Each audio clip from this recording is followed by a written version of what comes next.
à tous, bienvenue sur le journal du foot, début du suspense, il y aura tout dans cette émission, alors surtout restez avec nous en duplex depuis nos studios parisiens. Emmanuel Petit. Emmanuel, bonjour, merci d'être avec nous tout au long de cette émission. Et puis vous, Lise Barremo, alors vous avez tout lu cette semaine, vous allez nous faire le tour de la presse dans cette émission. Alors, chers téléspectateurs, on est parti pour un quart d'heure de foot, surtout ne zappez pas.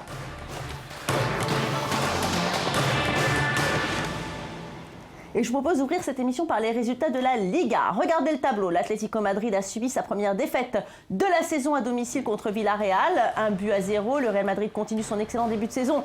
Les hommes de l'Italien Carlo Ancelotti ont remporté une très belle victoire sur la pelouse d'Almeria. 4-1, dont un doublé de l'inévitable Cristiano Ronaldo. Sur les autres terrains, 3 jours après son très beau succès face au Paris Saint-Germain, le FC Barcelone n'a pas pu faire mieux qu'un match nul face à une valeureuse équipe de Getafe, alors que Valence s'est imposé 3-0 à domicile face au Rayo Vallecano. Tout comme Malaga, 1-0 face au Celta Vigo. Donc pas de suspense au classement espagnol. Les trois gros d'Espagne tiennent les rênes. Le Real, Barcelone et l'Atlético sont premier, deuxième et troisième. Ça se bouscule entre Séville, Valence et Malaga qui se suivent à 1 point. Alors Manu, ça a été compliqué pour le Barça. 3 jours après sa victoire contre le Paris Saint-Germain, eh bien le Barça a perdu sur la pelouse des valeureux de Getafe. On a l'impression que c'est le même scénario que le Paris Saint-Germain qui finalement s'incline à Guingamp. Que s'est-il passé? Comment expliquer que le Barça ait perdu cette rencontre? Je pense que traditionnellement, c'est toujours compliqué pour les équipes qui jouent en Coupe d'Europe. Elles lâchent beaucoup d'énergie et c'est vrai que les voyages sont souvent très très longs. Mais c'est vrai que c'est pas non plus une excuse où il faut se cacher derrière parce que l'effectif du Barcelone est quand même extrêmement pléthorique. Je crois qu'il y a eu quand même beaucoup d'organismes sollicités lors du match contre le Paris Saint-Germain. C'était un match que les Barcelonais attendaient avec impatience parce qu'ils savaient que le PSG était invaincu et que c'était une équipe redoutable. Donc je pense qu'il y a eu beaucoup d'influx nerveux qui ont été dépensés. Mais ça n'enlève pas non plus au fait la bonne performance de l'adversaire sur ce match-là. Donc le Barça a été accroché quelquefois depuis le début de saison. Donc c'est un match à oublier, surtout que quand on assiste au score 0, c'est quand on voit l'attaque pléthorique du Barça, on se demande comment ils arrivent justement à garder leur cage inviolée. Mais bon, ça peut arriver, donc je ne pense pas qu'on va assister à 2 matchs comme ça où le score restera vierge. Bon, en tout cas, on va parler maintenant du Real Madrid, si vous le voulez bien, qui, plus que jamais, est leader du championnat, a noté encore un doublé de Cristiano Ronaldo. C'est incroyable, ce garçon il est incroyable et pour une fois que Messi est muet, il arrive quand même à engranger les buts, donc ça n'a pas été si simple quand même, parce que malgré le score, on s'aperçoit que Casillas a eu beaucoup de travail. Je pense notamment qu'il y a eu un tournement sur le penalty. Mais malgré tout, on s'aperçoit que le Real garde toujours sa confiance et arrive toujours à trouver les clés du succès grâce à ses formidables attaquants. Donc, encore une fois, ils arrivent à marquer 4 buts, encore une fois à l'extérieur. Donc, sur cette lancée-là, je pense qu'ils vont encore battre des records sur cette saison. Donc, ils sont impressionnants de régularité. Ouais. Alors, un mot sur l'autre équipe de Madrid, l'Atlético, Manu, qui de son côté a subi sa première défaite de la saison à domicile. Ce revers qui empêche les Colchoneros de revenir en deuxième position de la Liga à hauteur du Barça. C'est quand même une belle occasion ratée. C'est une belle occasion ratée, c'est une contre-performance à domicile. Rappelez-vous, l'Atlético Madrid a été invaincu à domicile depuis 1 an et demi. Donc c'est quand même un exploit qu'a réalisé l'adversaire sur la pelouse de l'Atlético. Mais c'est vrai qu'au moment où le Barça a fait match nul, au moment où on sent qu'il commençait à recoller au peloton et on allait assister encore à un tiercé comme on a assisté l'année dernière pour le titre du championnat. Et là, on s'aperçoit que le Real Madrid ne fait pas de détails, il ne fait pas de sentiments. Donc il imprime une cadence infernale où il faut justement que ses poursuivants puissent engranger les victoires comme eux. Donc ça devient très très compliqué, notamment lorsque vous perdez l'invincibilité, cette forteresse qui était à domicile. Donc il va falloir gagner, aller chercher les points perdus à domicile à l'extérieur maintenant. En tous les cas, ces joueurs du Real Madrid, ils sont en forme, ils sont de bonne humeur. C'est bientôt la trêve du championnat et c'est bientôt les fêtes de fin d'année de Noël. Et les footballeurs du Real Madrid sont pris d'élan de générosité. Lise Barenbaum. Oui, à commencer par ceux qu'on n'attendait pas du tout dans ce rôle. Alors c'est le Figaro qui nous raconte que Pepe, le défenseur portugais, ne souhaitait pas que son geste soit révélé, mais des photos ont fuité sur les réseaux sociaux et donc le joueur a offert 9000 kilos de nourriture à des familles défavorisées. Il a été même porté les colis lui-même dans le quartier de Las Rosas. Lui qui est plutôt rugueux d'habitude a donc été médiatisé malgré lui. Oui, qu'est-ce que vous en pensez, Manu Petit? C'est vrai que ce joueur-là, on n'a pas l'impression qu'il soit très sympa, très ouvert, très avenant. La preuve qu'il ne faut pas se fier aux apparences.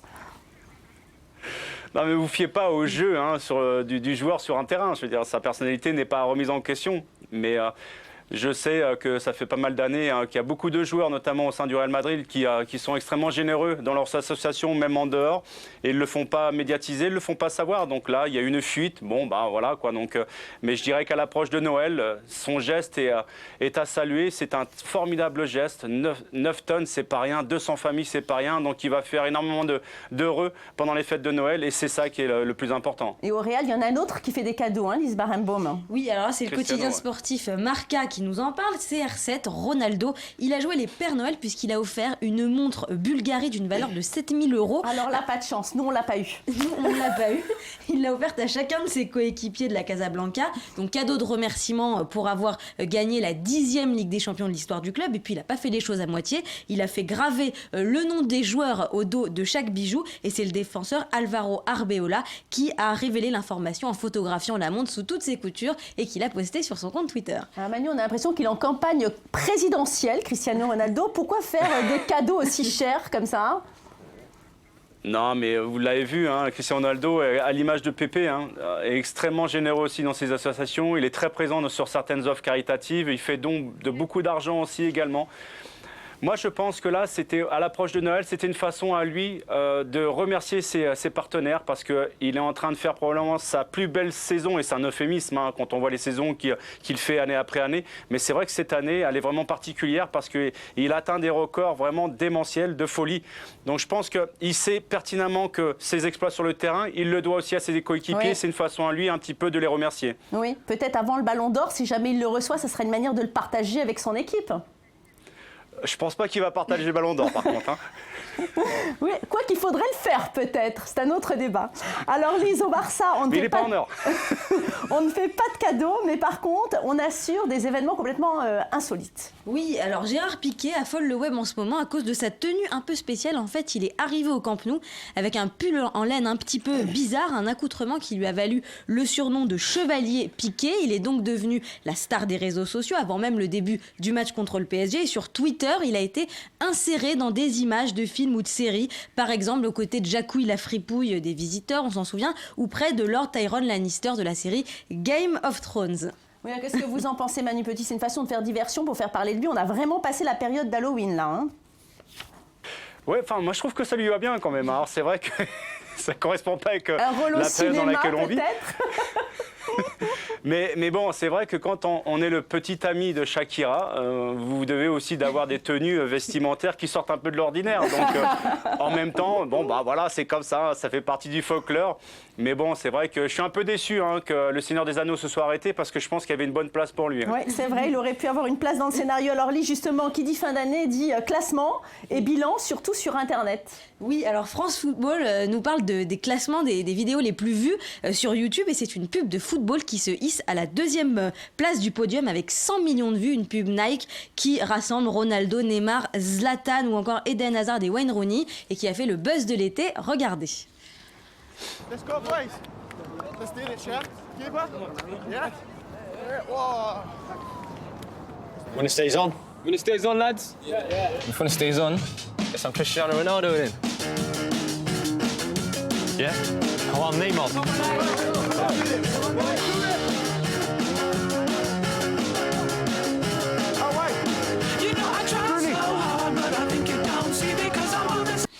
Manu, quel beau cadeau de Noël. À quand, peut-être à l'année prochaine? Eh bien, cette Dream Team entraînée par vous.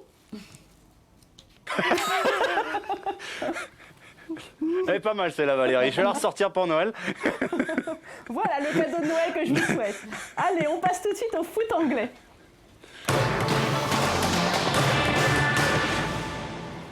Avec les joueurs de Louis van Gaal qui ont signé dimanche face à Liverpool, un 6e succès d'affilée en Première Ligue. Le score 3-0. Grâce à un but de Frank Lampard, Manchester City s'impose face à Leicester, 1-0. Le milieu des Sky Blues égale donc Thierry Henry au nombre de buts en Première Ligue, 175, et permet à son équipe de rester au contact de Chelsea. Chelsea justement qui s'impose face à Hull City, 2-0. Et bonne nouvelle pour le compte de la 16e journée anglaise, c'est la victoire d'Arsenal. Arsène Wenger qui peut avoir le sourire. Ses joueurs ont fait le travail, une victoire nette et sans bavure face à Newcastle. 4-1, a noté le doublé de l'international français Olivier Giroud qui depuis son retour de blessure semble marcher sur l'eau à la suite de cette belle performance. Eh bien, l'entraîneur des Gunners a vu son nom scandé par les fans. Au classement, il vient de s'afficher. Chelsea est donc premier. Les deux, Manchester sont 2e et 3e. Southampton et Arsenal sont 5e et 6e avec 26 points. Liverpool est 9e. Leicester est bon dernier avec seulement 10 points au compteur.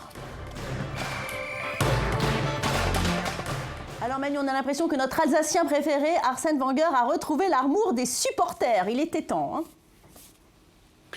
Ouais, enfin, je dirais que c'est, à mon avis, c'est ponctuel, hein, parce que c'est vrai que la fronde, elle date de plusieurs semaines, de plusieurs mois, et c'est un ressenti qui trouve son origine depuis plusieurs années déjà. Donc, c'est pas le titre de l'année dernière en Carling Cup qui va venir atténuer tout ça. Surtout qu'il a été contesté également au sein même du club par l'actionnaire majoritaire Ousmanoff. Donc, ça risque d'être compliqué. C'est pas une victoire contre Newcastle qui va, à mon avis, changer tout ça. Moi, je pense que je l'avais dit, hein, sur ce plateau il y a quelques semaines, mais je le redis, je pense qu'Arsène Wenger joue gros cette saison.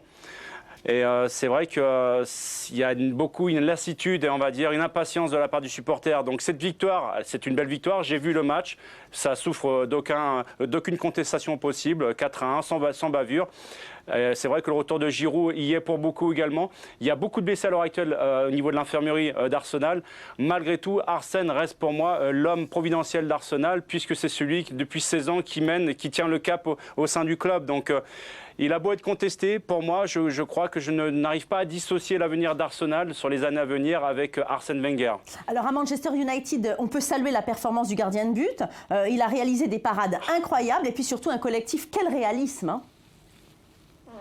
C'est incroyable. J'ai vu également le match, Valérie, et je peux vous dire que De Gea, le gardien espagnol de Manchester United, il peut aller à Lourdes, parce que c'est impressionnant, toutes les parades qu'il a faites en début de match. Non, mais c'est un truc de fou, parce que Liverpool, pendant les 20 premières minutes, ils doivent marquer 2 buts sans problème, parce que Sterling a perdu à peu près 3 ou 4 face-à-face avec le gardien de but de Manchester United. Dans la même action, Manchester ouvre le score sur une erreur d'intention sur la contre-attaque de Manchester United. Et derrière, ils ont déroulé. Le score est de 3-0, mais ne reflète pas du tout le match quand on voit le nombre d'occasions qui ont été stoppées par le portier mancunien. Ouais. Alors, donc justement, on va rester sur le championnat anglais. C'est presque un quarantenaire et pourtant, il a l'énergie d'un jeune homme. Didier Drogba est revenu à Chelsea pour le plus grand plaisir des fans et des Blues. C'est un comeback qui fait du bruit. Drogba qui marque des buts et qui contribue énormément à la réussite des hommes de Mourinho. La preuve qu'il ne faut pas toujours écarter les anciens du terrain. Portrait d'un footballeur qui a encore de beaux jours devant lui avec vous, Lise Barenbaum.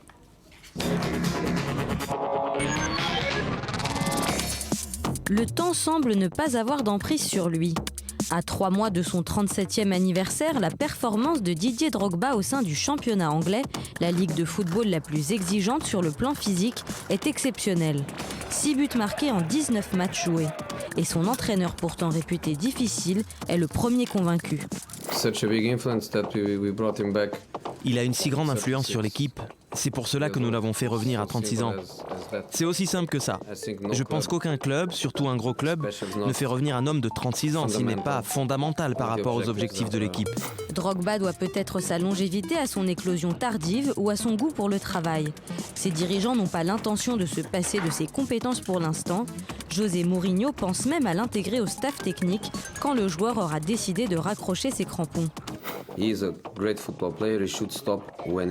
C'est un grand footballeur. Il arrêtera quand il le sentira. D'après ce que je sais, M. Abramovich est très heureux de l'avoir dans le club. Il peut servir à n'importe quel poste, là où il se sent utile et heureux. Sa soif de gagne impressionne ses coéquipiers de Chelsea. Le jeune Belge Eden Hazard le surnomme le King, lui qui a presque fait oublier l'absence de Diego Costa lors d'un des derniers matchs des pensionnaires de Stamford Bridge. Si la presse anglaise ne croyait pas à son retour au mois de septembre, elle est aujourd'hui unanime sur la qualité de celui qui a fait gagner les Londoniens en finale de C1 face à Munich en 2011. Son rapide passage au Shanghai Shenhua avait même donné de grands espoirs aux Chinois. J'espère que Drogba nous permettra d'accéder à la Ligue des Champions. Mon souhait, c'est qu'il transmette son expérience aux jeunes joueurs de football et qu'il contribue au développement du club et du foot en Chine. Dans son pays d'origine, Drogba est une véritable icône. Il a même participé à une initiative politique. Il s'est impliqué dans la commission de réconciliation voulue par le président ivoirien Ouattara en 2011 pour apaiser un pays déchiré par une sanglante crise post-électorale. Je pense que c'est très facile de faire la guerre, mais plus difficile de faire la paix, de faire asseoir tout le monde pour se parler. Adulé pour sa place de leader chez les éléphants ivoiriens, Drogba a préféré prendre sa retraite internationale. En laissant la place aux jeunes, il donne des regrets à sa sélection nationale qui ne pourra pas compter sur lui lors de la prochaine CAN.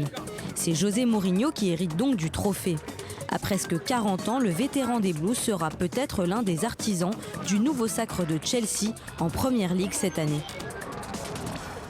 Et c'est sur cette jolie histoire que nous allons nous dire au revoir. Au revoir Manu, au revoir Lise. C'est un plaisir de vous avoir tout au long de cette émission. Merci de votre fidélité à nos programmes sportifs. Je sais que vous êtes de plus en plus nombreux à nous regarder. On se retrouve demain pour un nouveau rendez-vous avec le sport. Restez avec nous.